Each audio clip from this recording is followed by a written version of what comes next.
My father, may rest in peace, was diagnosed with prostate cancer, which then metastasized into breast cancer.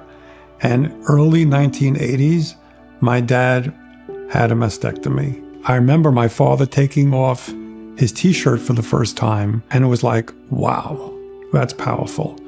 In the very early 1980s, men and breast cancer was just not a conversation that anyone was having. When our friend suggested that Shai go to be tested, we really weren't understanding what the BRCA gene meant. Shai being very proactive, and he's always on top of his health, so he went and got tested.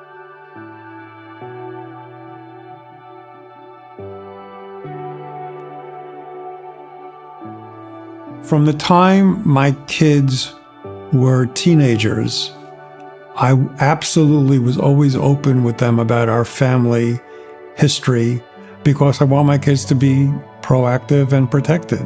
When I found out that I was BRCA, I was engaged at that point. I obviously wanted to get married. I wanted to have my children. I did start going for early intervention at the age of 25. I did feel like I was always waiting for the other shoe to drop. And I always said that once my children were old enough and they were going to be away in sleepaway camp, that was my time to take care of myself.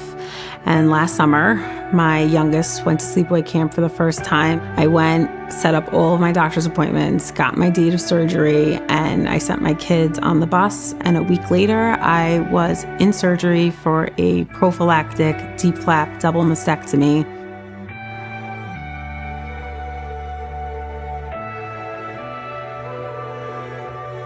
As a mom, I wish that I could just take this all away from them. I wished I could have done it for her instead of her. But unfortunately, that's not how it goes. I could just be there for her, support her.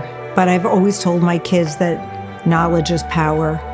And being that you get a heads up and you know that you carry this, you can be proactive and you can get ahead of it and you can get your screenings.